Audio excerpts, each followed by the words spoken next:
asyrafil mursalin sayyidina Muhammad wa ala alihi wa sahbihi ajma'in. Amma ba'du, yang saya hormati Bapak Ibu Guru SD Perhubungan 2, wabil khusus Bapak Kepala Sekolah, dalam hal ini yang terhormat Bapak Haji Untung Saburno yang saya hormati. Alhamdulillah, marilah kita panjatkan bersyukur kehadirat Allah Subhanahu wa Ta'ala, yang mana pada pagi hari ini kita bisa bertatap muka, kita bisa bermuwajahah di hadzal majlis mubarak dalam keadaan istirahat wal afiyah, alhamdulillahi rabbil alamin. Salawat wa salam mudah-mudahan senantiasa tetap tercurah limpahkan kepada junjungan kita Nabi besar Nabi Muhammad sallallahu alaihi wasallam, yang mana beliau telah membawa kita dari alam kebodohan menuju alam yang mulia, alam yang terang benderang, sehingga kita bisa membedakan baik nampak wal batin, sehingga kita bisa membedakan mana yang harus kita kerjakan dan mana yang harus kita tinggalkan. Bapak Ibu Guru yang saya hormati, pada hari ini SD Perhubungan 2 menyampaikan sosialisasi diseminasi budaya positif. Mudah-mudahan acara yang dilaksanakan pada pagi ini berjalan lancar dan senantiasa di bawah bimbingan Allah Subhanahu wa Ta'ala. Kami selaku penata acara akan membacakan susunan acara. Yang pertama pembukaan, yang kedua menyanyikan lagu Indonesia Raya yang akan dipandu oleh Bapak Syafi'i Handoko. Acara yang ketiga sambutan dari Bapak Kepala Sekolah. Dalam hal ini akan disampaikan oleh yang terhormat Bapak Haji Untung Saburno SPDSD. Acara yang keempat diseminasi budaya positif yang akan disampaikan yang terhormat oleh Ibu Nani Afila SPSD. Acara yang kelima refleksi atau umpan balik. Acara yang terakhir penutup doa yang akan disampaikan oleh yang terhormat Bapak Guru Jati. Sebelum acara kita mulai, marilah kita bacakan Al-Quran. Mudah-mudahan acara yang dilaksanakan pada pagi hari ini berjalan lancar, barokah manfaat ala hadirinya wa ala kulli niyatin sholihah bi barakatil Fatihah. Alhamdulillahi minasyaitonir rajim. Bismillahirrahmanirrahim. Alamin arrahmanir rahim maliki yaumiddin. Iyyaka na'budu wa iyyaka nasta'in. Ihdinas siratal mustaqim. Shiratal ladzina an'amta 'alaihim ghairil maghdubi 'alaihim waladdallin. Amin. Sebelum untuk acara yang kedua menyanyikan lagu Indonesia Raya, kepada Bapak Syafi'i Handoko dipersilakan.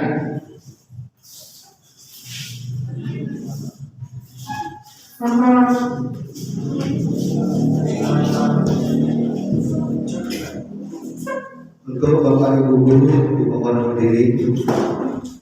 Marilah kita menyanyikan lagu Indonesia Raya. Secara hitungan keempat kita mulai.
untuk Indonesia Raya. Indonesia Raya, merdeka, merdeka, tanahku, negeriku yang kucinta. Indonesia Raya, merdeka, merdeka, hiduplah Indonesia Raya. Indonesia Raya, merdeka, merdeka, tanahku, negeriku yang kucinta. Indonesia Raya, merdeka, merdeka, hiduplah Indonesia Raya. Selesai. Hadirin dimohon duduk kembali.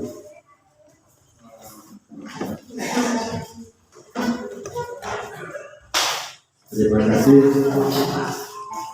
Untuk sambutan yang ketiga akan disampaikan oleh yang terhormat Bapak Kepala Sekolah, dalam hal ini Bapak Aditun Sampurno SPSD. Pada beliau kami persilakan.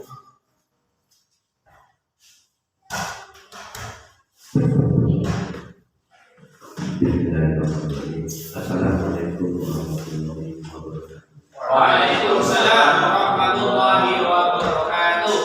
Ya, saya hormati Dewan Guru, yang saya hormati Ibu Abdidani yang dalam ini adalah sebagai satu-satunya guru pemula di Kota 2, yang saya hormati juga Ketua Komite Sekolah dan Organisasi.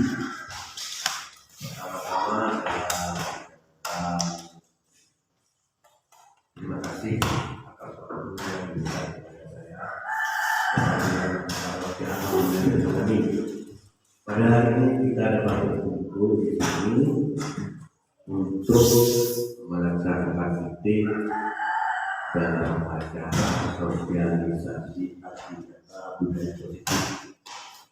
Dalam ini Bapak Guru, pertemuan semacam ini hendaknya tidak dilakukan hanya sebulan atau 2 bulan yang berpisah.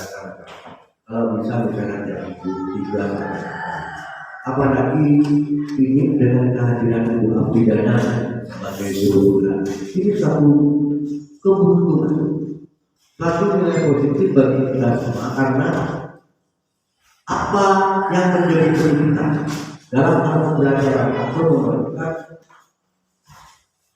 sekolah khususnya di Kabupaten 2 ini bukan saja apa yang akan kita lakukan, planning apa, kesulitan apa yang dilakukan untuk berkata kepada beliau lebih dahulu diberi ilmu satu pemahaman dalam hal mengabdikan diri untuk dalam hal kegiatan pembelajaran. Harapan saya ada kepada sebuah pidana ini kegiatan juga bisa dikurangkan, bukan dalam hal di SD kita saja, di dalam khusus perhubungan 2 saya kondisikan juga saya sediakan, saya rapatkan beberapa kepala sekolah apa-apa temuan, apa-apa yang didapat dari budaya ditulangkan kepada guru yang lain. Bapak Ibu yang saya hormati, tidak banyak yang bisa saya sampaikan. Cuma harapan saya, apapun yang akan disampaikan oleh guru, baik pun kelemahan dalam pembelajaran, cara menyelesaikan atau tindak lanjut yang akan datang kepada belajar, itu tidak akan ada hasilnya manakala hati kita dari kita tidak menunjukkan kepada Allah, khususnya dengan pengertian kepada anak. Semoga kita yang selalu bersyukur kepada anak, dan jangan lupa tuntutan zaman yang semakin kompleks dengan adanya medsos, kita kayaknya lebih pandai dari kita. Kita harus untuk itu. Monggo dan barangkali ada sesuatu yang ingin disampaikan, arah proposal yang didapat di selama mengikuti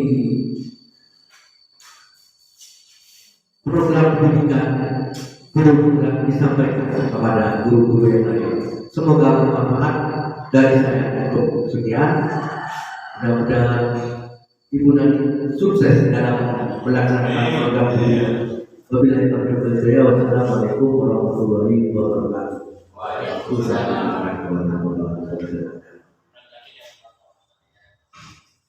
Terima kasih apa yang sudah disampaikan oleh Bapak Kepala Sekolah menjadi motivasi kepada Bapak Ibu guru yang belum mengikuti guru penggerak, dan mudah-mudahan senantiasa bermanfaat di diri beliau. Amin.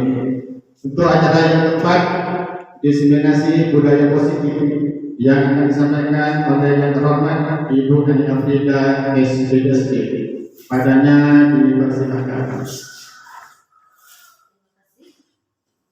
Maaf, saya berdiri.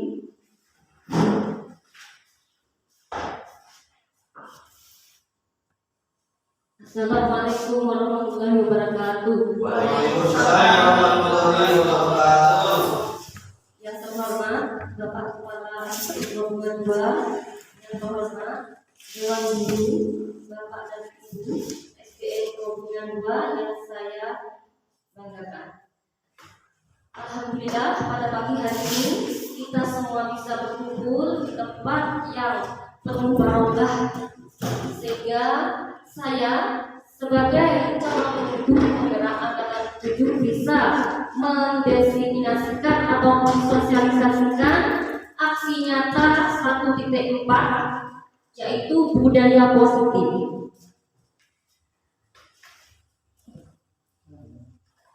Selama ini saya sudah berjalan sekitar 2 bulan. Saya mengikuti pendidikan di calon penggerak. Tentunya ada beberapa ilmu yang sudah saya dapatkan. Namun saya berdiri di sini bukan saya pintar. Tidak, di sini saya hanya menyampaikan apa yang saya dapatkan.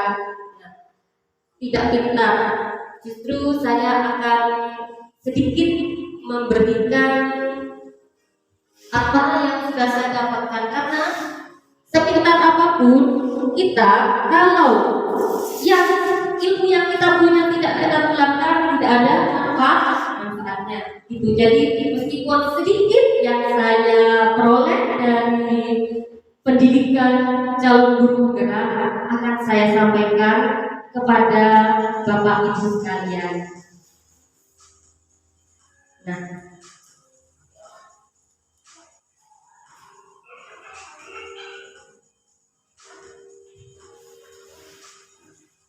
pertama, pada modul 1.1 saya belajar tentang tujuan pendidikan. Menurut Ki Hajar Dewantoro, tujuan pendidikan itu adalah menuntun segala kodrat yang ada pada anak-anak agar mereka mencapai keselamatan dan kebahagiaan yang setinggi-tingginya, baik sebagai manusia maupun sebagai anggota masyarakat.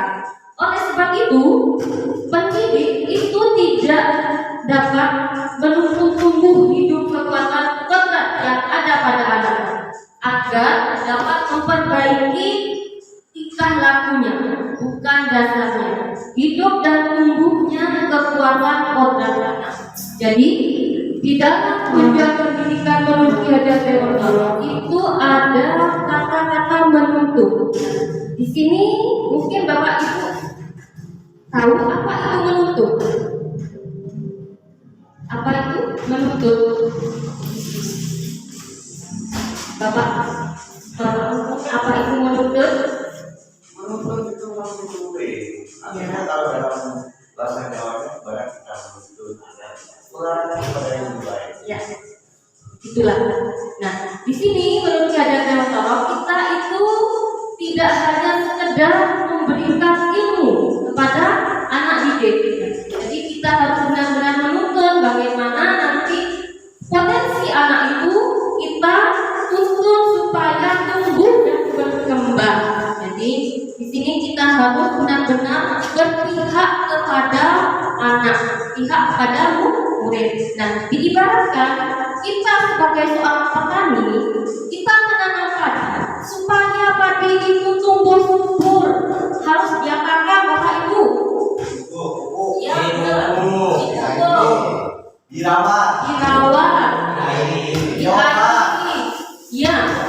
dijaga juga.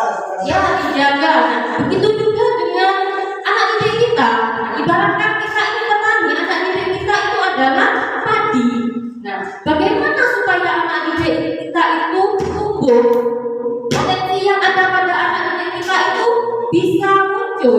Nah, kita sebagai petani jangan salah dalam memberikan pupuk, jangan salah dalam merawat, begitu ya. Jadi kita benar-benar berpihak kepada murid, berpihak kepada siswa. Itulah yang diharapkan oleh Ki Hajar Dewan supaya nanti kalau anak itu menjadi seorang dokter, dia akan menjadi seorang dokter yang benar-benar mengabdikan dirinya kepada masyarakat, dokter yang tidak sombong, dokter yang ramah, begitu juga kalau anak didik kita nanti menjadi seorang abdi negara, maka abdi dia akan menjadi abdi yang tidak semena-mena, begitu ya Bapak Ibu. Jadi benar-benar kita harus menuntun siswa supaya siswa itu selamat, ya bahagia, begitu. Itu tujuan dari pendidikan menurut Ki Hajar Dewantara. Nah, dididik dan menciptakan anak-anak yang kreatif, itu ya Bapak Ibu. Itulah merupakan cara belajar. Yang kedua, kegiatan kita punya itu. Kegiatan kepala tangan. Ayo kita lakukan. Di sini ada yang berperan sebagai A dan yang berperan sebagai B. Di sini cobalah kita menyobek sebuah kertas dan tuliskan nama benda yang sangat berharga. Nah, kemudian letakkan salah satu tangan Anda dan genggamlah benda atau sesuatu yang ada itu, buatlah sebuah kepala. Kita coba, Bapak Sofi menyobek sebuah kertas.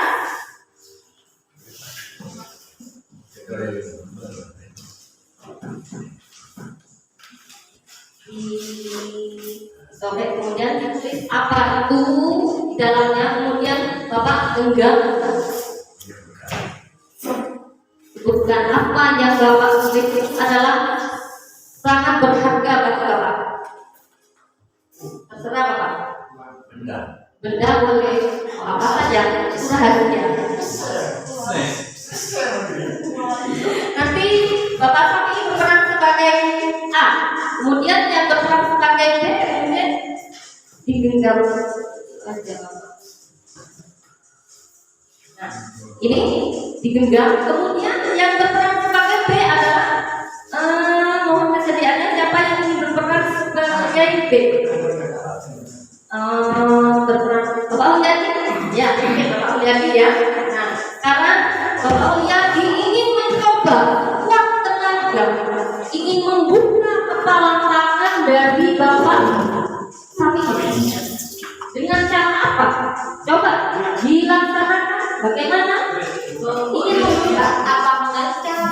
Mengancam, membujuk, mengharga ini. Iya. Cobalah untuk membuka kepala tangan dari Bapak Sapi. Tangannya supaya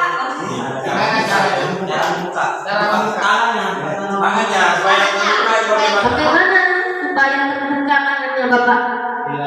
Apakah dirayu? Dirayu? Bisa dirayu Bapak? Apakah sudah dibuka? Kalau udah dibuka, ya saya terbang lagunya ya. Akhirnya terbuka. Nah, jadi Bapak Sapi itu membuka kepala tangannya karena sebuah rayuan. Nah, tuh apa di sini artinya? Dari permainan ilusi tadi ya. Nah, jadi di sini ibaratnya ilusi guru itu bisa mengontrol murid. Nah, ilusi tadi juga bisa orang dewasa itu memiliki hak untuk memaksa. Dan ilusi tadi semua penguatan positif efektif dan bermanfaat. Jadi apapun itu murid ya, itu yang memegang kontrol adalah seorang guru. Nah, terkadang murid itu nggak mau membuka karena dia merasa terpaksa, takut atau bahkan Bagaimana jadi dia membuka kepala tangan seperti tadi. Awalnya Bapak tidak mau membuka tangan, tapi karena raguan, takut tanamannya disebelah, jadi akhirnya dibuka. Jadi karena keterpaksaan juga ya. Gitu ya Bapak. Karena takut tadi ya, pohon labunya ditebang. Nah, jadi ilusi tadi dari permainan tadi, ilusi semua penguasa positif, efektif dan bermanfaat.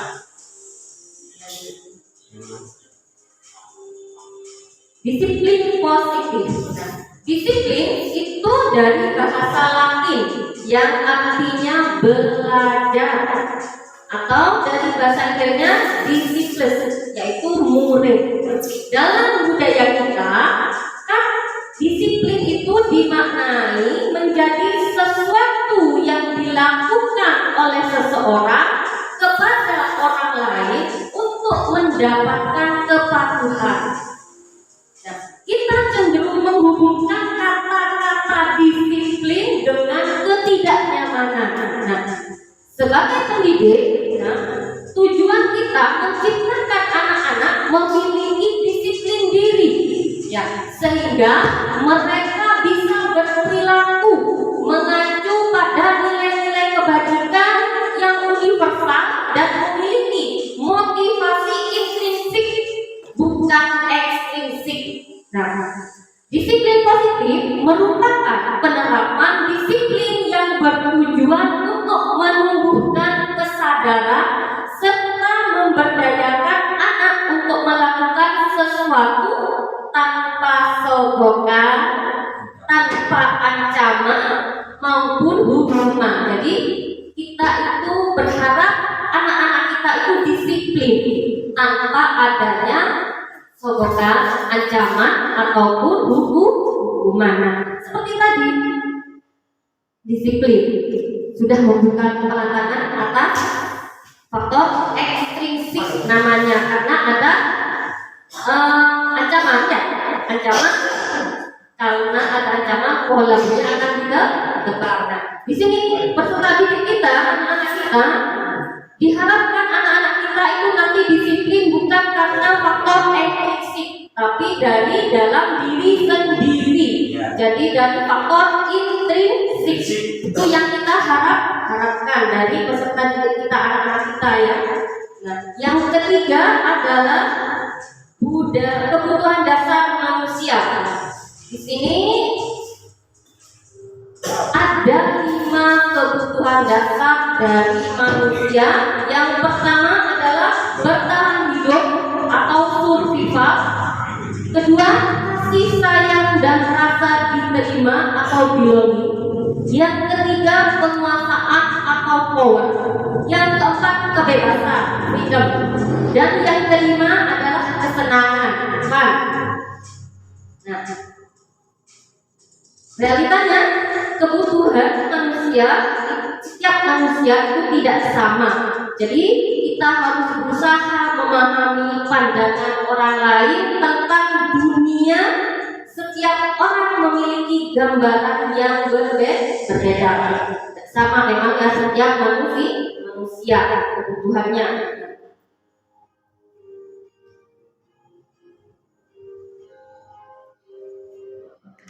Contoh, ada kasus ini,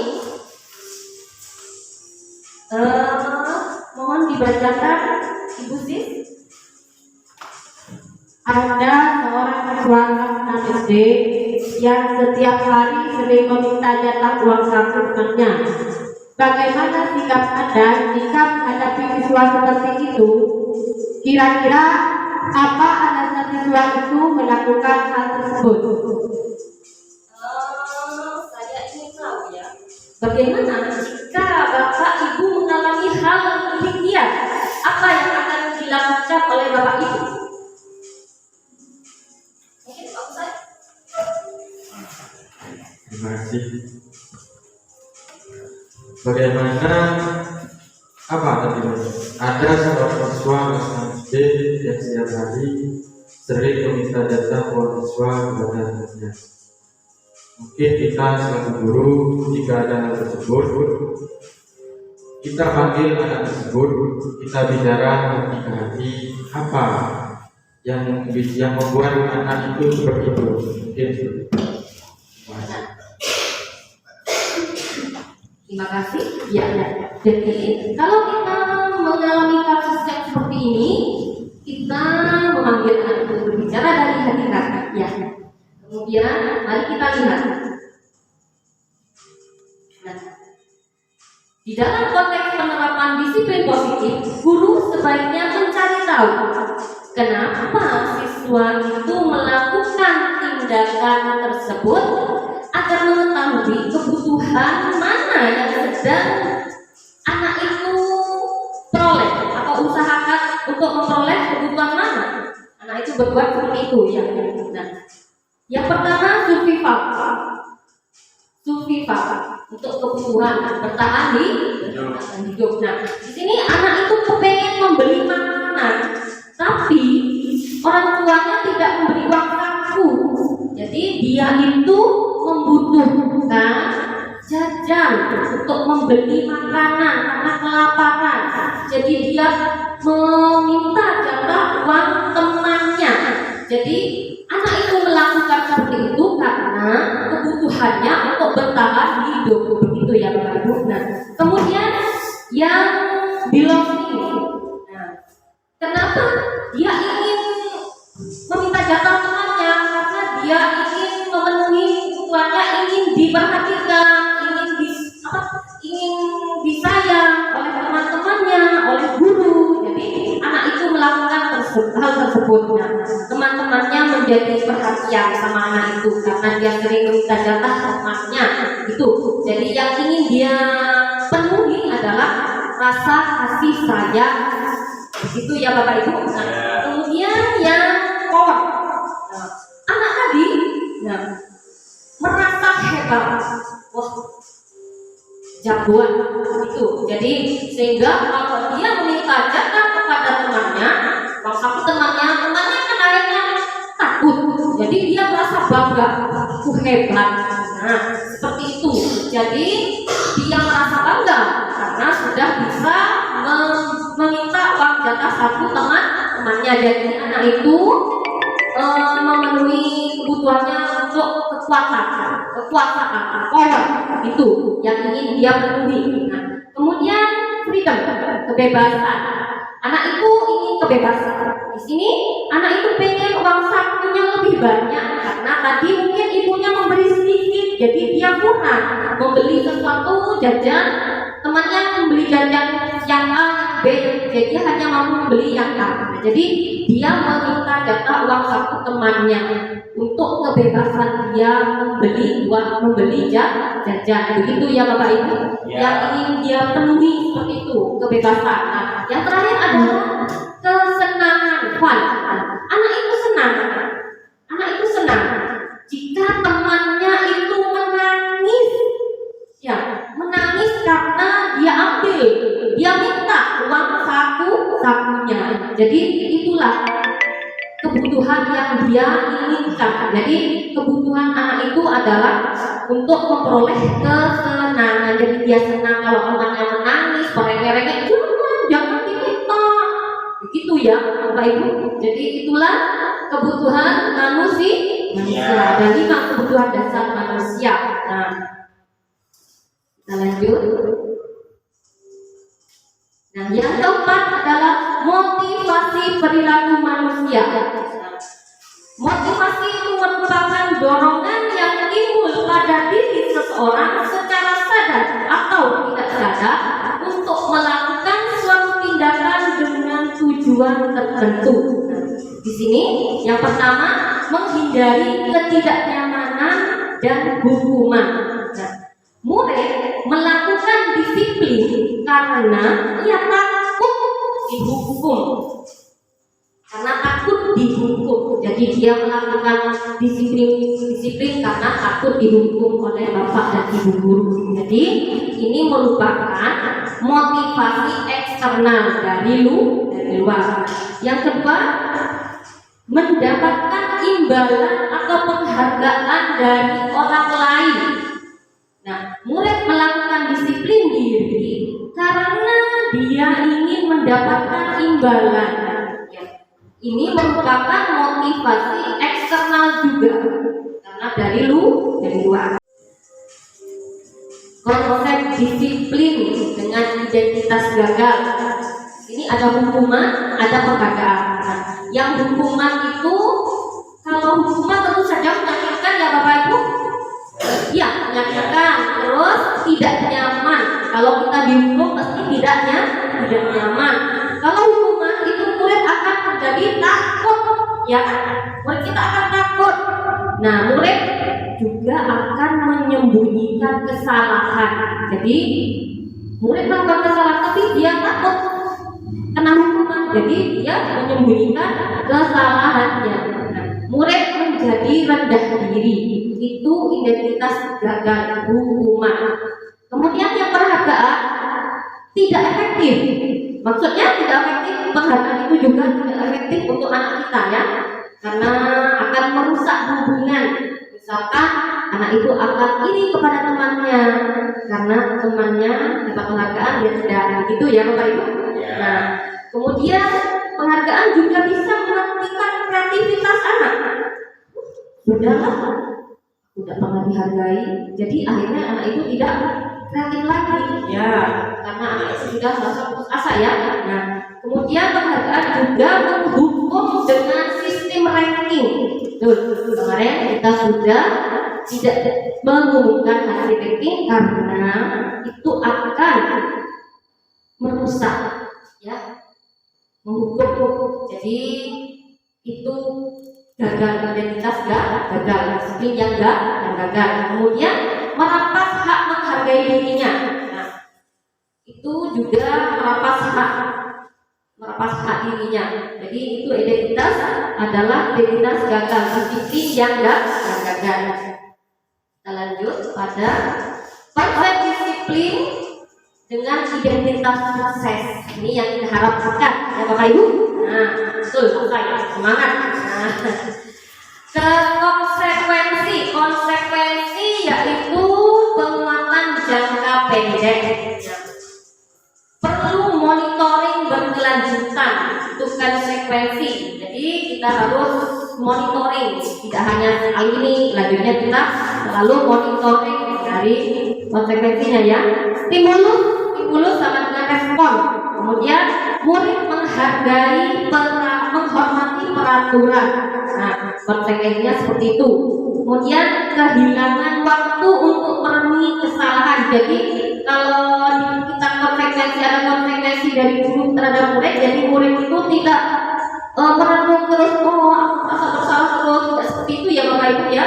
Jadi tuh, nah restitusi. Nah, kalau restitusi itu juga tidak sukses. Murid akan bertanggung jawab terhadap perilakunya. Tuh. Kemudian murid fokus pada pemecahan masalah jangka panjang. Yang ketiga, murid menghormati dirinya dan orang lain. Yang keempat, teori kontrol, dirinya memegang kontrol. Kemudian yang kelima, murid bersemangat memperbaiki kesalahan karena sudah ngerti. Jadi baik Bu, saya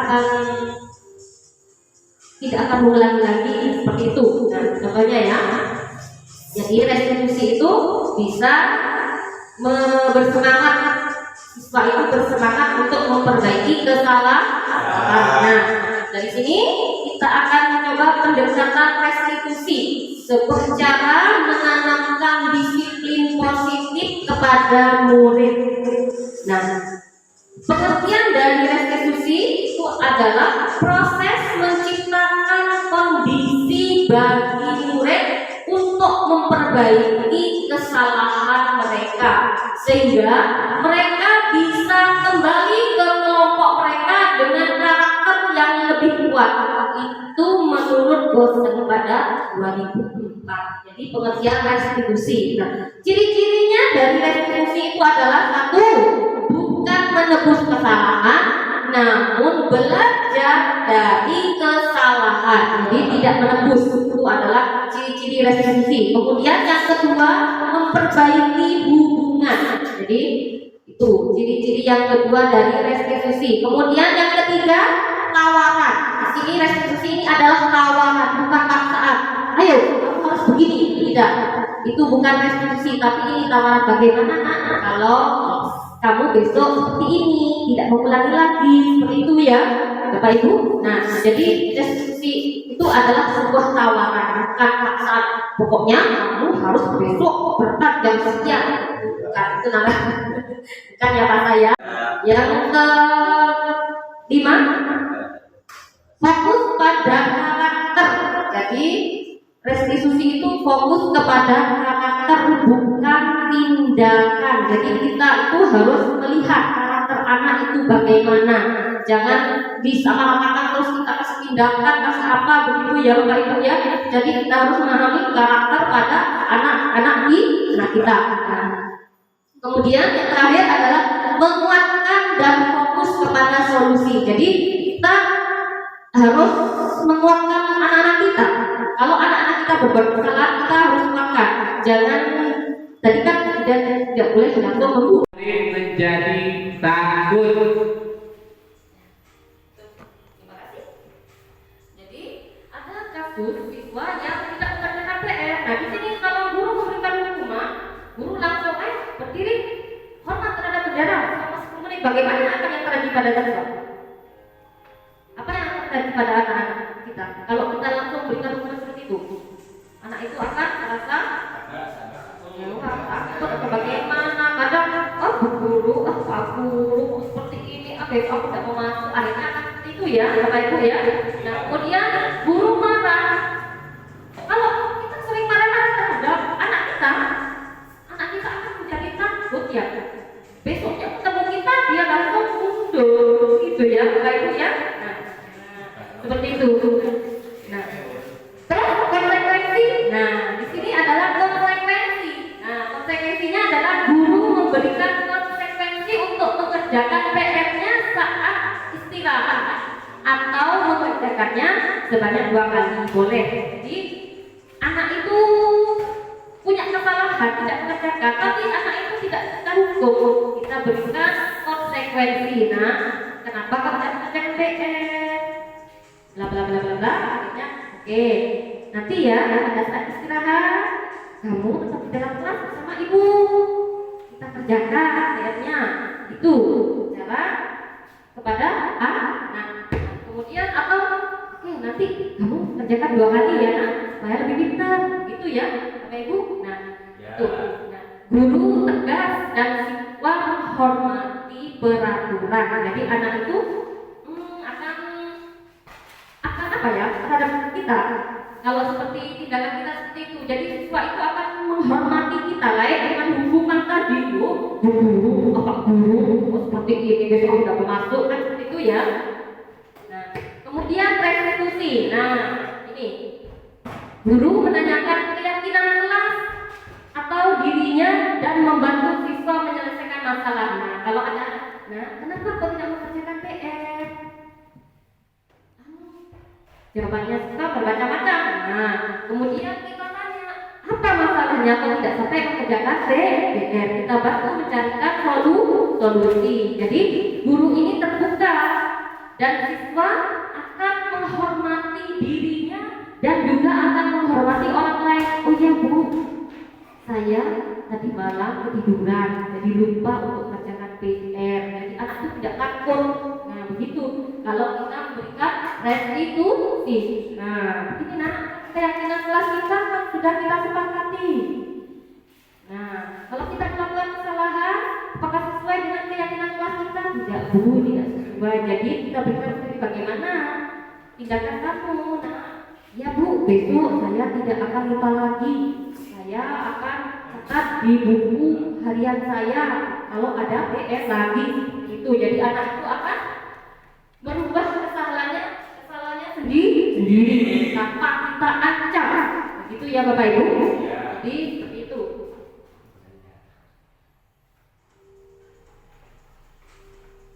Nah, yang kelima adalah restitusi atau posisi kontrol. Nah, di sini penghukum pembuat rasa bersalah sebagai teman, pemantau dan sebagai manajer. Mari bisa? Nah, contoh penerapan 5 posisi kontrol. Ini ada kasus. Nah, siswa tidak memakai atribut lengkap pada saat upacara bendera. Kalau kita sebagai guru bertindak sebagai penghukum, nah, patuhi aturan sekolah. Ayo berdiri di depan barisan. Itu kita sebagai penghukum, guru yang sebagai penghukum. Kata-katanya adalah kasar ya. Jadi nantinya anak akan menjadi takut. Seperti itu ya Bapak Ibu. Kemudian kalau kita memposisikan sebagai pembuat rasa bersalah, maka kata-kata kita itu seperti ini Bapak Ibu. Berapa kali ibu harus memberitahu kamu, nak, ibu guru kecewa sama kamu. Bagaimana jika orang tua tahu? Nah, ini anak itu kalau mendengar kita bernada seperti itu, tidak tinggi nada kita, tapi kata-kata kita itu akan dirasapi oleh anak itu. Jadi anak itu akan merasa bersalah. Jadi pembuat rasa bersalah. Jadi anak itu akan memperbaikinya sendiri tanpa rasa takut. Gitu ya Bapak Ibu. Nah, lain lagi kalau posisi kita sebagai seorang teman. Nah, ayolah nak, yang tertib, buat ibu guru bangga. Kali ini tidak apa-apa deh, kamu berbuat kesalahan, tapi besok-besok pakai ya ributnya, jangan lupa ya kopinya biar tidak panas. Itu ya Bapak Ibu. Nah, misalkan anak itu tidak memakai kopi, kalau kamu pakai kopi nanti kan enak. Wajahmu tetap tidak hitam, itu terlindungi seperti itu. Jadi kita itu memposisikan sebagai seorang teman. Jadi murid tidak akan takut seperti itu ya Bapak Ibu. Kemudian kita memposisikan sebagai pemantau. Nah, kata-kata yang diucapkan adalah seperti ini. Kamu sudah melanggar, apa peraturan dan konsekuensinya? Nah, seperti itu. Anak itu ditawarkan peraturannya bagaimana, konsekuensinya bagaimana jika kamu tidak mematuhi peraturan, tidak memakai atribut lengkap. Jadi anak itu sadar, menyadari kesalahannya ya Bapak Ibu. Itu ya. Kalau kita sebagai pemantau, anak itu nanti berpikir, oh iya, saya tidak pakai topi, kan seperti itu. Jadi tidak takut anak itu ya. Kemudian kita memposisikan diri sebagai manajer. Maaf itu ketik ada P-nya. Nah, apa yang kita lakukan kalau kita memposisikan diri kita sebagai manajer? Nah, apakah kamu tahu kesalahanmu? Kira-kira bagaimana kamu akan memperbaiki kesalahan ini? Nah, dari kasus tadi dia tidak pakai atribut lengkap. Bagaimana? Apakah kamu tahu kesalahanmu? Nah, iya, tahu. Nah, kira-kira bagaimana ya untuk memperbaiki kesalahan kamu ini? Iya Bu, besok kalau upacara lagi malamnya saya akan mempersiapkan semuanya, dasi, topi, sepatu warna hitam, kaos kaki warna putih, disiapkan dulu. Nah, seperti itu kita hanya mengatur sebagai manajer. Begitu ya Bapak Ibu. Anak itu dengan sendirinya bisa mengetahui kesalahannya dan memperbaiki sendiri apa yang akan dilakukan supaya tidak melakukan kesalahan lagi. Begitu.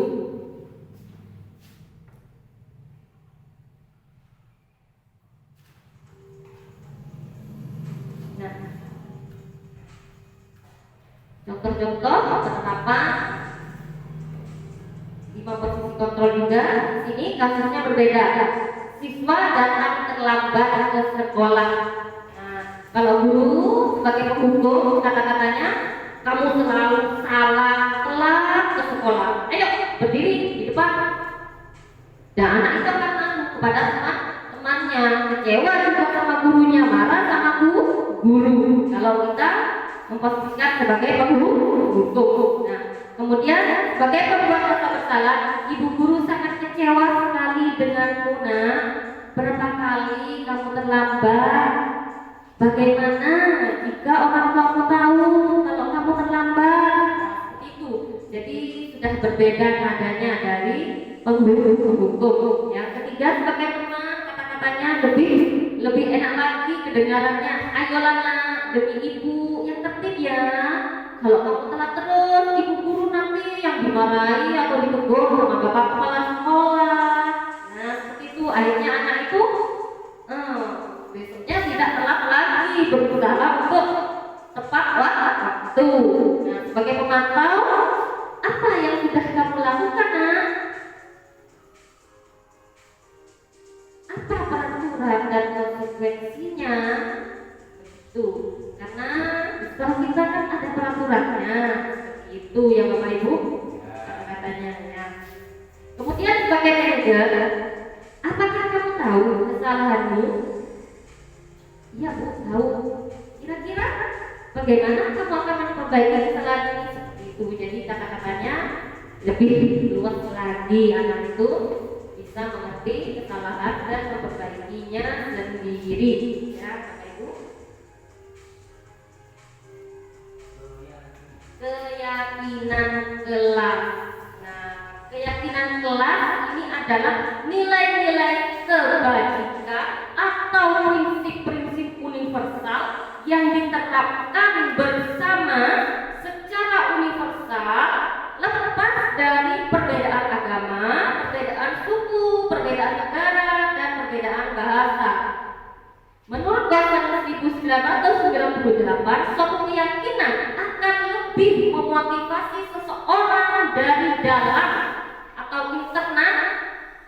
Seseorang akan lebih bersemangat untuk menjalankan keyakinannya daripada hanya sekedar mengikuti peraturan. Begitu. Itu adalah keyakinan kelas. Nah,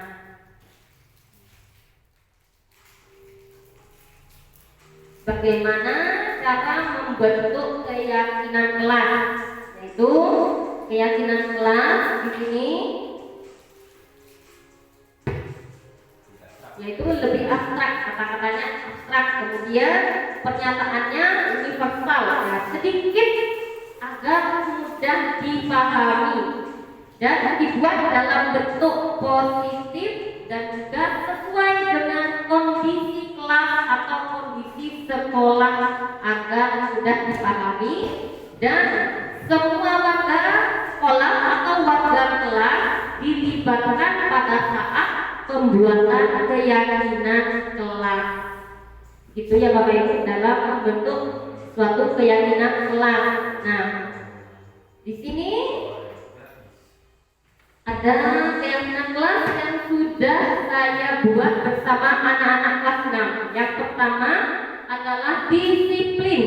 Yang kedua, kalau keluar minta izin. Yang ketiga, kalau bertanya tunjuk jari. Yang keempat, bekerja sama dan saling membantu. Yang kelima, makan minum sambil duduk.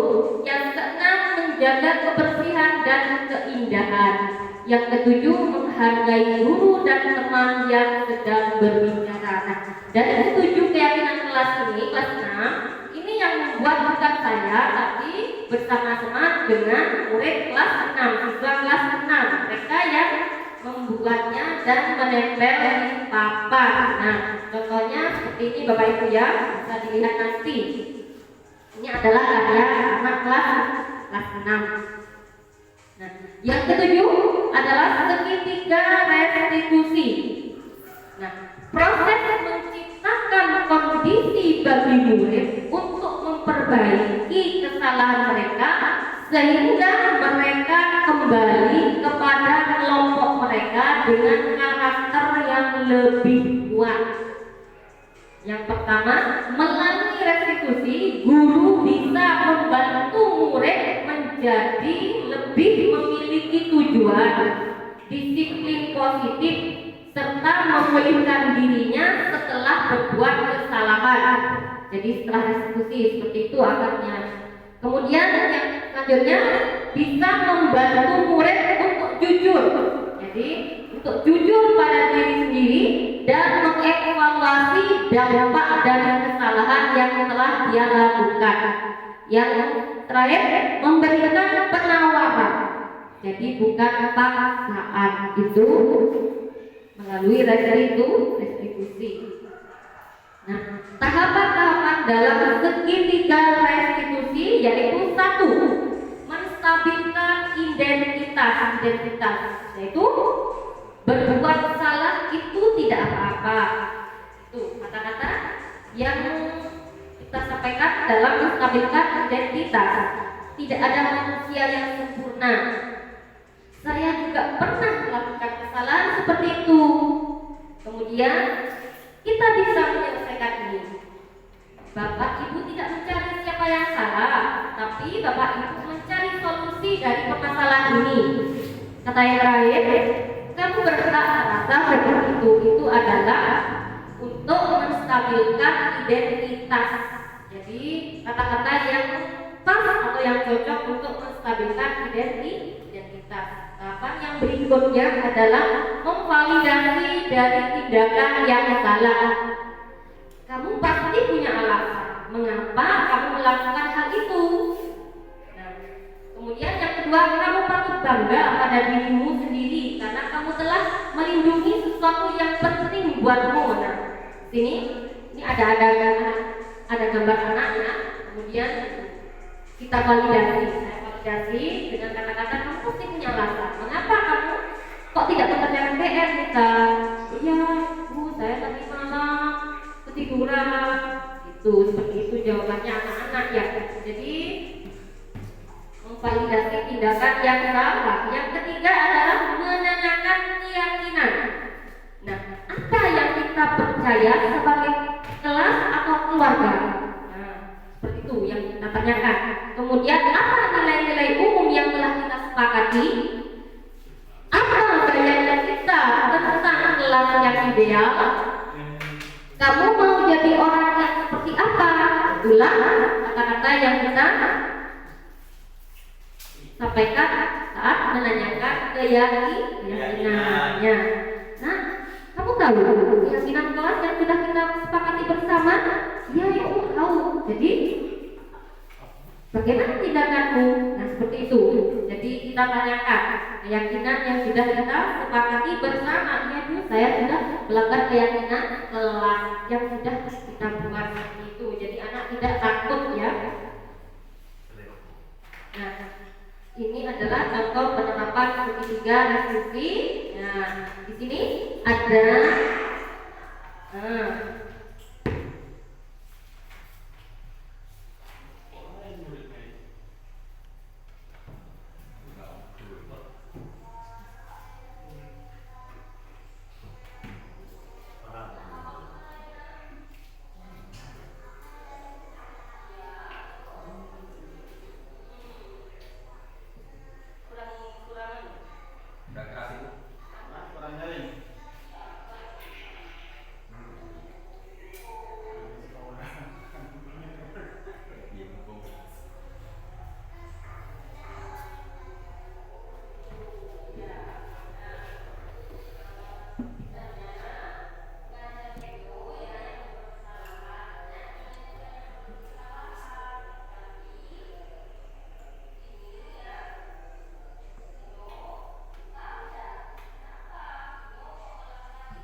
Dino menyadari kesalahannya ya Ibu ya, Bapak Ibu ya. Nah, jadi Dino ini berusaha untuk meminta maaf, gitu ya Bapak Ibu ya. Jadi ini contoh yang kedua. Nah, penerapan segitiga reaksi. Ini lagi.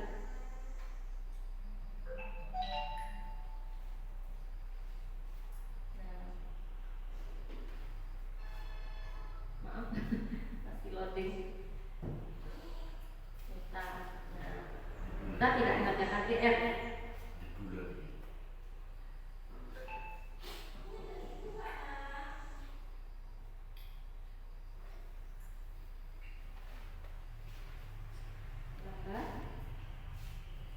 Memang pada waktu uploadnya mungkin sinyalnya kurang pas ya Bapak Ibu, terputus-putus jadinya.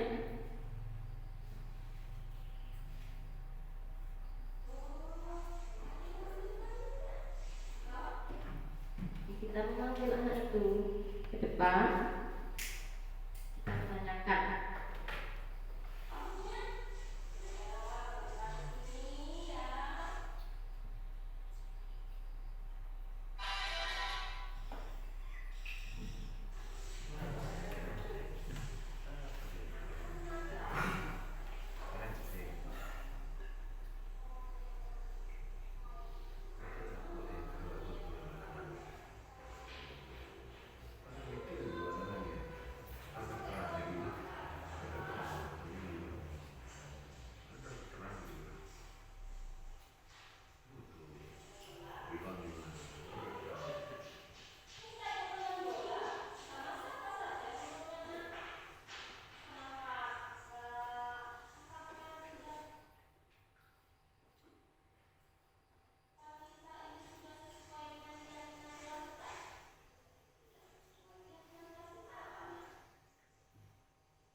Jadi di sini kita menyebutkan keyakinan kelas yang sudah disepakati.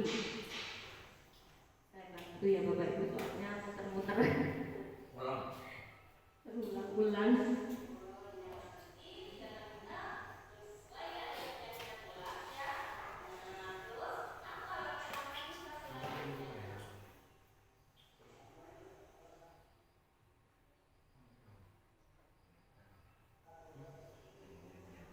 Ini kita akan memperbaiki kesalahannya ya Bapak Ibu, karena saya menanyakan langkah-langkah apa yang akan dilakukan untuk memperbaiki kesalahannya.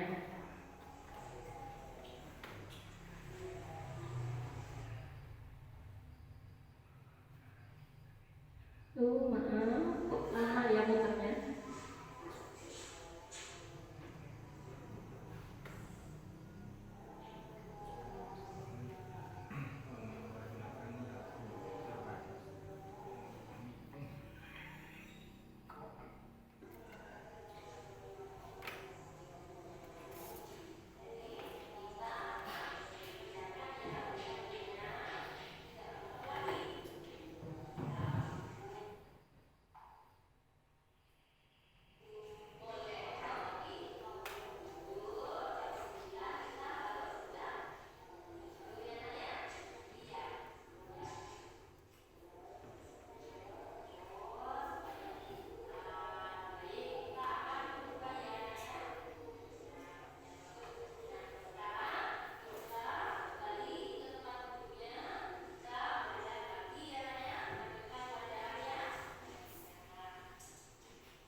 Setelah terakhir lancar ya Bapak Ibu,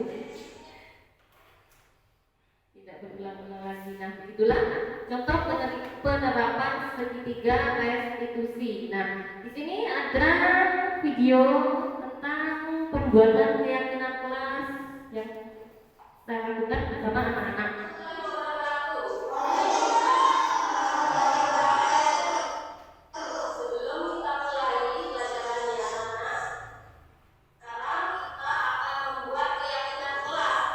Siapa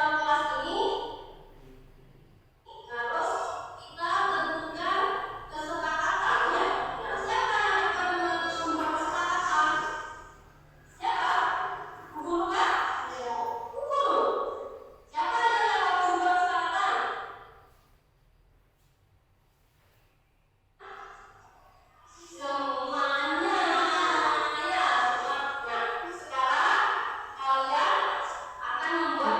Silakan di belakang saya.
Antusias ya Bu ya, Bapak Ibu ya.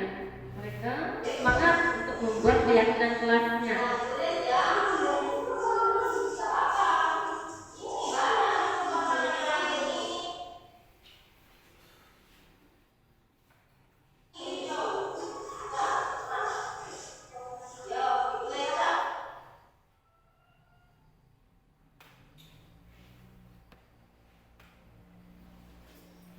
Nah, ini mulai menulis anak-anaknya.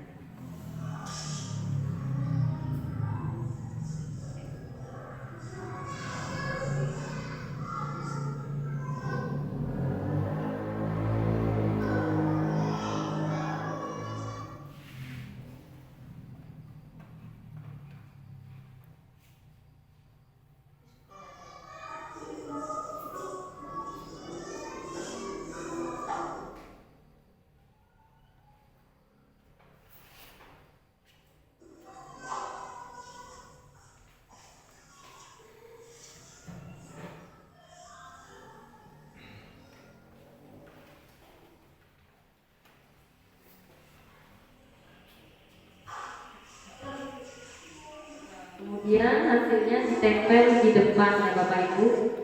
Mereka sendiri yang bekerja menempel.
Ya, muter-muter lagi.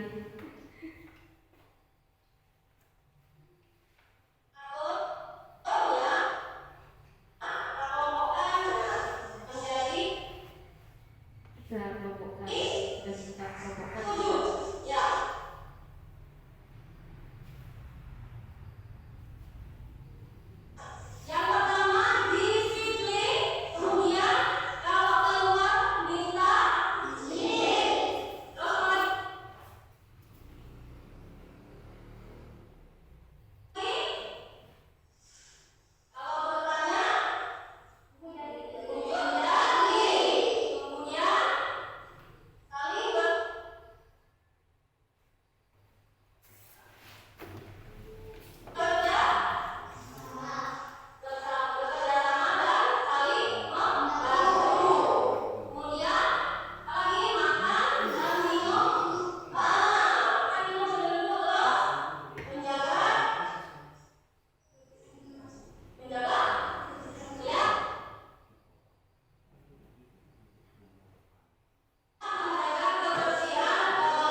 ditawarkan bersepakat yang sudah dilakukan tadi.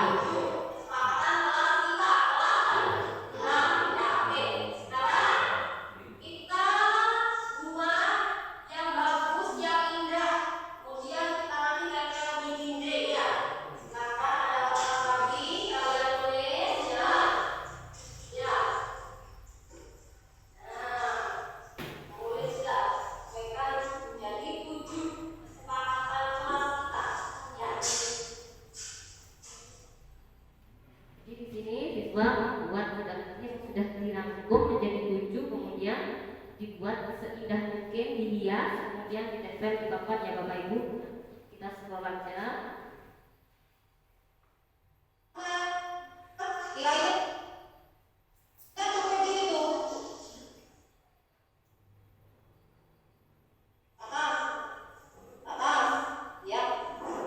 Jadi mereka menempel dari yang sudah mereka tulis.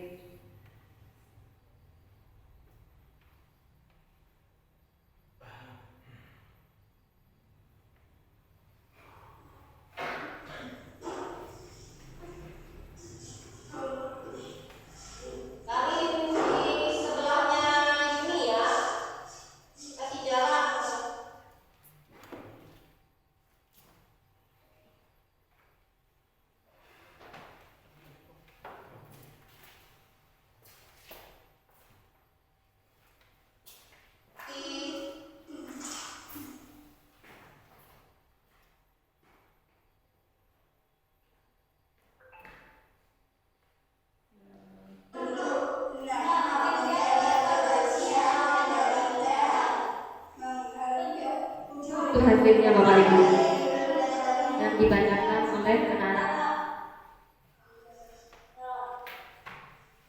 Ya, ditempel di mana? Di bawahnya rumah adat. Nih.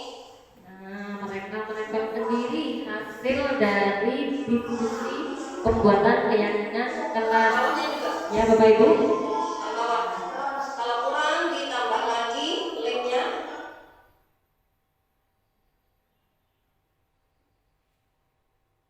Nah, demikian. Terima kasih atas waktu Bapak dan Ibu semuanya. Nah, itulah diseminasi dari budaya positif yang sudah saya lakukan dalam pendidikan calon guru penggerak. Terima kasih banyak. Wabillahi taufiq wal hidayah. Wassalamualaikum warahmatullahi wabarakatuh. Waalaikumsalam.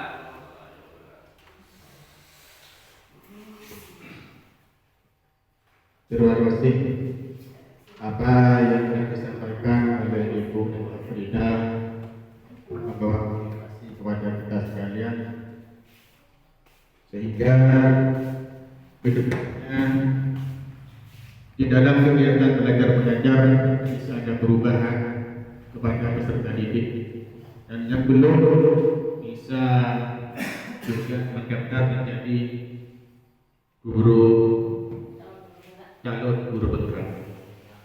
Tapi yang paling penting mudah-mudahan ilmu yang diajarkan kepada siswa dan siswi bermanfaat.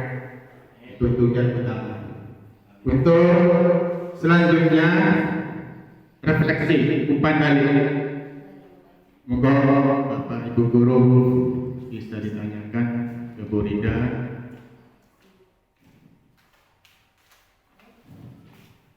Dari Bapak Kepala Sekolah. Terima kasih waktu yang telah diberikan kepada saya. Dari pemaparan tadi jelas sesuai dengan tema budaya positif, sosialisasi nyata budaya positif. Budaya positif yang kita ambil adalah kita diajak untuk bersifat arif, menghormati korban dan anak, yang mana segala sesuatu dalam pembelajaran kita sebagai guru betul-betul menuntut, tidak memberikan sesuatu misalnya kepada murid ada yang salah, tidak semata-mata memberikan hukuman, tetapi menuntut ke arah baik, menempatkan pada porsinya apa kesalahannya, mengapa berbuat salah, menjatuhkan bukan hukuman, tetapi mengarahkan pikiran kepada mereka sehingga tidak berbuat salah lagi. Kalau oh kamu tadi spot salahnya begini, maka solusinya begini. Yang menentukan murid bersama juga dengan guru. Jadi semata-mata guru adalah memberi hak kepada anak. Jadikan anak itu sebagai guru, sebagai abdi. Guru betul-betul menghamba sehingga alam pola pikir kita, hati sanubari kita adalah betul-betul ada. Semoga pemaparan tadi sangat bermanfaat. Demikian dari saya. Mungkin ada yang bisa menambahkan dari yang lain, dari guru monggo. Terima kasih. Refleksinya. Mungkin ada yang lain dari Bapak Ibu?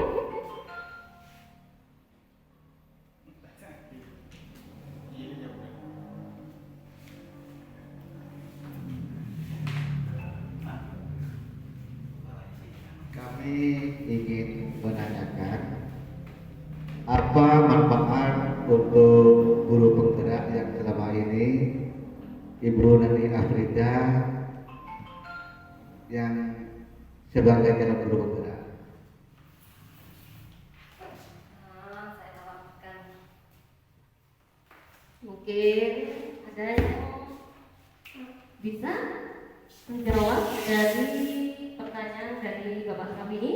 Ya, kalau dari saya nanti sudah jelas jawabannya. Mungkin dari Bapak Ibu. Oh, ya, terima kasih. Monggo. Terima kasih. Manfaat guru penggerak mungkin nomor satu, mendapatkan lokal karya untuk mengembangkan kompetensi. Yang kedua, peningkatan kompetensi pembelajaran yang berpusat pada murid. Yang ketiga, program dibentuk untuk memberi pengalaman belajar mandiri. Yang terakhir, mendapat pengalaman belajar bersama dengan guru lain atau guru penggerak yang lain. Terima kasih. Iya, benar sekali. Terima kasih Bapak Heri. Berarti apa yang sudah saya sampaikan, Bapak Heri mengerti dan cukup. Mungkin setelah ini Bapak Heri bisa menyusul menjadi CGP. Tangan Bapak Heri. Terima kasih. Jadi itulah manfaatnya ya. Bapak Ibu, kita sebagai dituntut untuk menjadi pemimpin pembelajaran. Jadi kita harus benar-benar memperhatikan murid ya Bapak Ibu sesuai dengan apa yang sudah diharapkan oleh Ki Hajar Dewantara. Begitu ya Bapak Ibu. Mungkin ada lagi? Bapak bisa berdiri. Kami cuma ada pesan dan kesan ya. Terima kasih dan syukur alhamdulillah bahwa di SDN Rombongan 2 ini ada guru penggerak seperti Ibu Nani Afrida yang mana pada sekolah kami mulai sudah ada peningkatan dari motivasi pada guru-guru yang diarahkan oleh Ibu Nani dan juga peningkatan pada pembelajaran murid juga ada peningkatan. Terima kasih Bu Nani karena Ibu Nani sudah menjadi guru penggerak dan sudah menjadi moderator kepada guru-guru kami. Alhamdulillah. Assalamualaikum warahmatullahi wabarakatuh. Waalaikumsalam warahmatullahi wabarakatuh. Terima kasih juga kepada Bapak kami dan saya juga berterima kasih kepada rekan-rekan guru semuanya termasuk Bapak Kepala Sekolah yang sudah banyak mendukung saya dalam pendidikan calon guru penggerak. Terima kasih banyak sudah mendukung ya mau mengadakan perubahan begitu ya Bapak Ibu ya. Terima kasih. Selanjutnya saya kembalikan kepada pembawa acara. Terima kasih.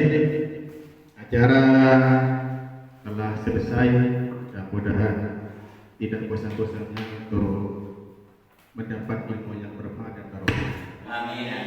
Untuk acara yang terakhir yaitu doa yang akan disampaikan oleh Bapak Guru Yati.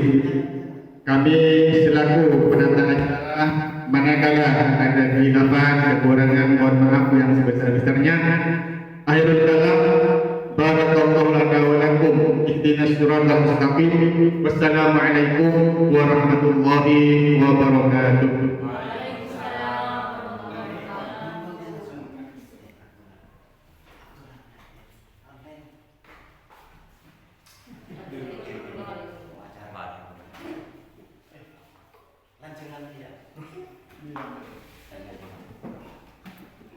Marilah kita tutup dengan berdoa, mudah-mudahan acara ini senantiasa bermanfaat.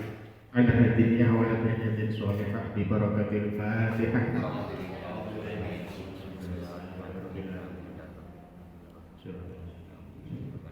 Bismillahirrahmanirrahim. Allahumma rabbana taqabbal minna sholatana wa siyamana wa salina wa ramadana wa tadarra'na wa ta'asana wa ya Allah ya Allah ya rabbal alamin.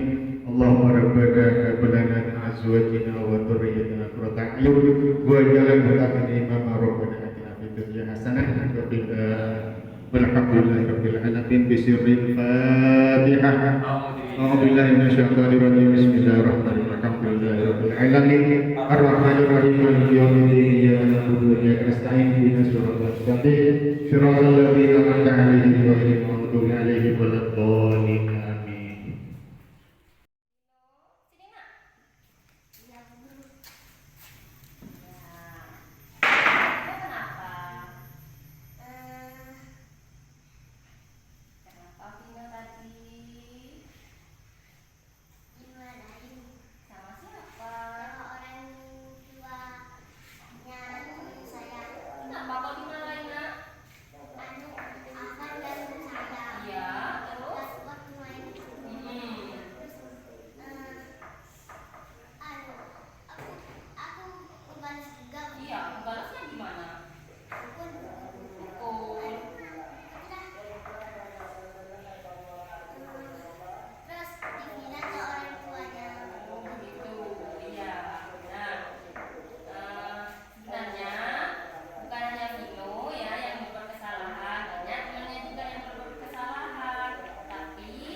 sebelum kita mulai pelajarannya, Nana, sekarang kita akan membuat keyakinan kelas. Nah, di dalam kelas ini harus kita tentukan kesepakatannya. Nah, siapa yang akan membuat kesepakatan? Siapa? Bu Guru kan? Iya. Bu Guru. Siapa yang harus membuat kesepakatan? Semuanya. Ya, semua. Nah, sekarang kalian akan membuat kesepakatan kelas, yaitu kelas 6. Nah, sekarang apa itu keyakinan kelas? Nah, keyakinan kelas itu adalah nilai-nilai kebijakan atau prinsip-prinsip universal yang diterapkan bersama secara universal lepas dari perbedaan agama, perbedaan suku, perbedaan negara, dan bahasa. Nah, itulah keyakinan kelas yang akan kita tentukan saat ini. Nah, langkahnya bagaimana? Nah, kalian Bu Guru siapkan kertas. Nah, silahkan kalian menulis apa yang seharusnya dilakukan di dalam kelas dan apa yang seharusnya tidak dilakukan di dalam kelas. Kalian tulis di sini di dalam kertas ini, kemudian setelah itu ditempel di papan. Nah, setelah selesai baru kita tentukan, kita rangkum mana yang termasuk kedisiplinan, mana yang termasuk ke dalam kebersihan. Mengerti? Ya, silakan ini. Dipilih, boleh milih warna sesuka kalian. Ayo. Udah benar. Ayo, lagi. Ya. Ya. Silakan ditulis. Ya, tulis ya. Tidak apa-apa. Ini banyak masih warna yang lain. Ini hijau. Udah, tenang. Yo, ditulis ada. Silakan. Iya.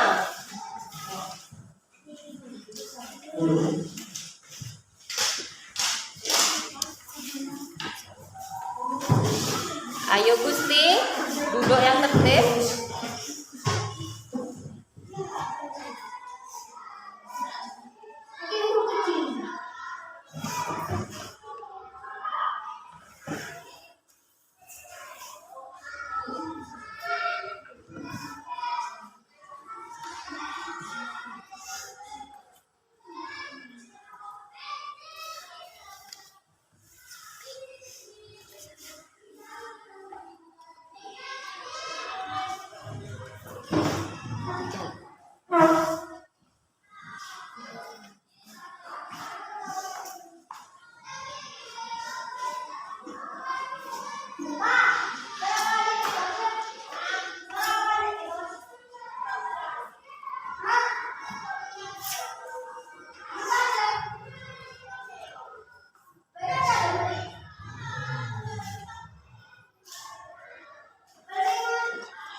Sudah, Nana? Sudah. Nah, sekarang bagaimana cara membentuk keyakinan kelas? Nah, kita tempel dulu. Yuk, silakan ditempel. Ditempel itunya. Hasil kalian ditempel. Silakan. Disobek, kalian akan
Ya, lagi satu Gusti maju ke depan.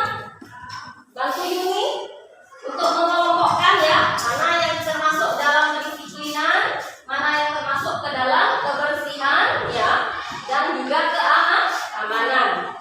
Ya.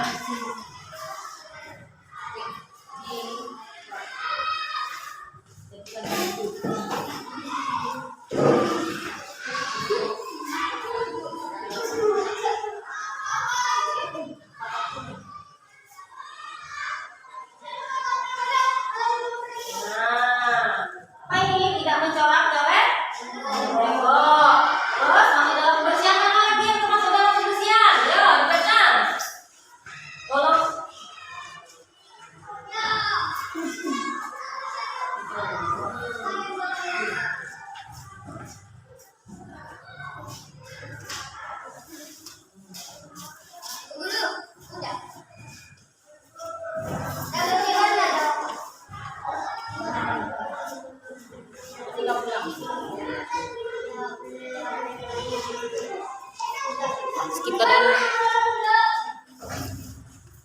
Ya, ayo, dikelompokkan, berbicara yang sopan.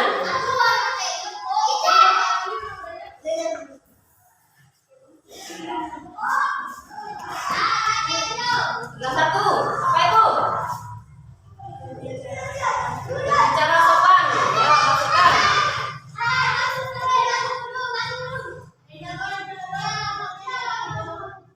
Nah, ya, kita sudah mengelompokkannya. Nah, sekarang kita buat kesepakatan ini, kita rangkum ya, kita kelompokkan. Nah, menjadi 7. Ya, yang pertama disiplin, kemudian kalau keluar minta izin. Terus apa lagi? Kalau bertanya unjuk jati. Kemudian saling bekerja sama dan saling membantu. Kemudian apa lagi? Makan dan minum.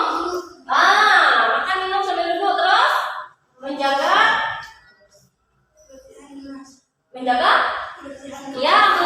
kebersihan kelas. Ya. Kemudian menghargai guru dan teman yang berbicara. Jadi kita kelompokkan menjadi 7. Ya, kita sepakati. Sepakat ini. Bagaimana? Sepakat? Ya, oke. Kita sepakati menjadi 7 kelompok. Ya, 7. Kesepakatan kelas kita, kelas 6. Ya, oke. Sekarang kita buat yang bagus, yang indah. Kemudian kita nanti tempel di dinding ya. Silahkan ada kertas lagi, kalian nulis ya. Ya. Nah, kita tulis sudah. Sesuaikan menjadi 7 kesepakatan kelas kita. Ya. Silakan ini diambil kertasnya.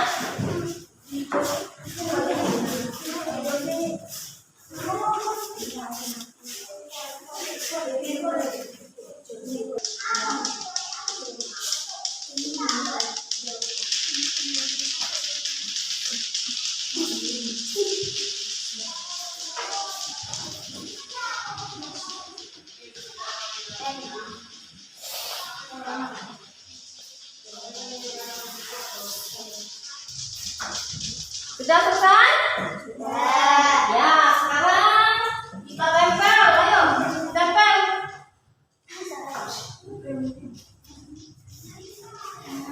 Dari mana dulu keyakinan kelasnya? Ayo, siapa?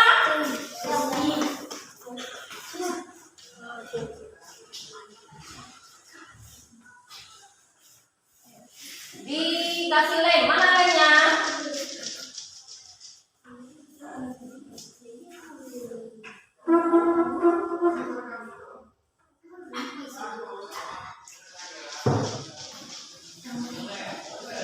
Nah, kemudian ayo. Nah, pinter. Ivan, ganti. Keyakinan yang nomor 1, siapa tadi yang menulis nomor 1? Ya, ayo Saini, silahkan ditempel. Giliran ya.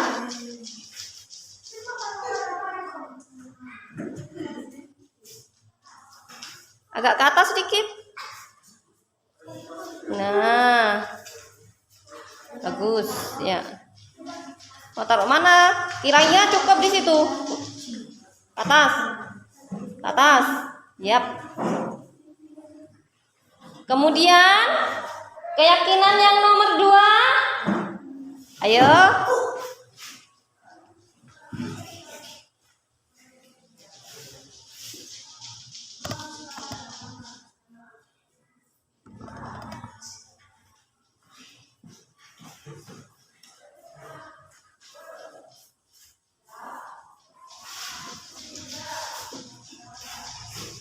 Hiasannya, ya, hiasannya boleh pakai kertas ini, mau dibuat bunga-bunga atau apa ya, silakan.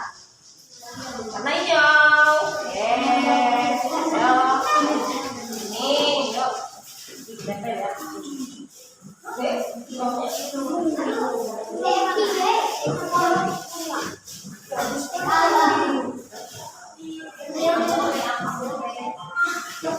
Atau di situ di bawahnya disiplin boleh digambar bunga boleh.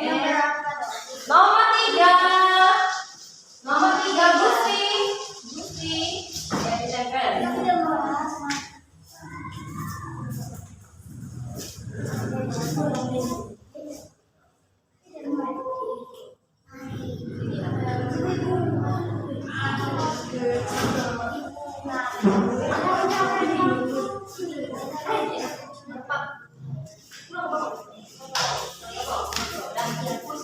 Nomor 4 keyakinan Bella.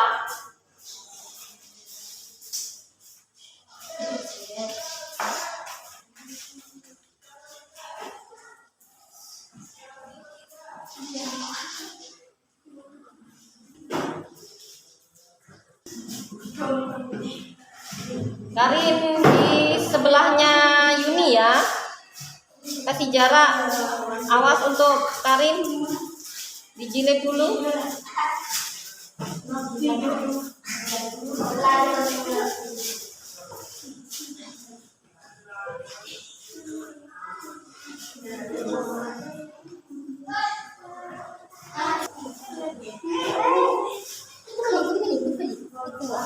Gambarnya?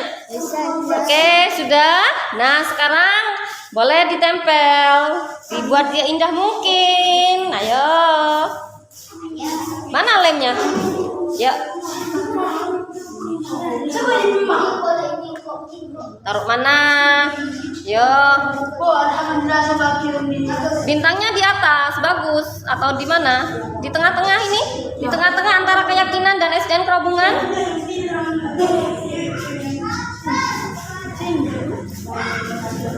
Nah, bagus.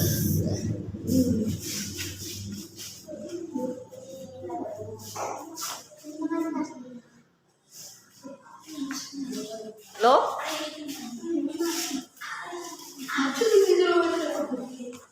Yuk, ditata, diatur yang baik. Au.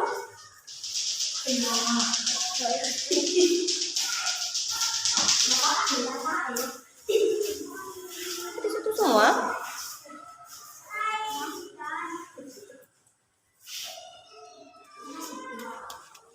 Nah, oke, sudah? Bagus? Nah.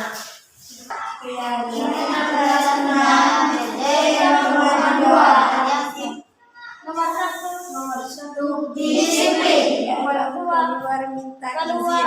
Minta izin. Kalau bertanya dihargai. 4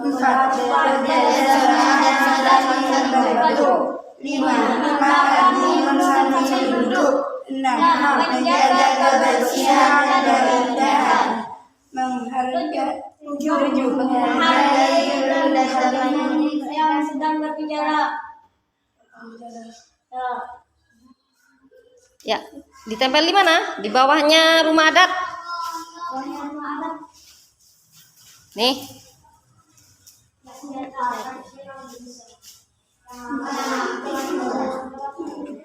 Bawahnya juga, bawahnya, yang bawah. Kalau kurang ditambah lagi lemnya.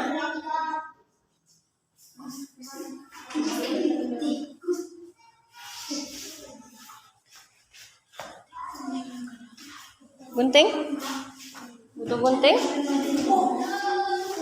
Ya, guntingnya, ya. Ayo, sebelah kiri, sudah.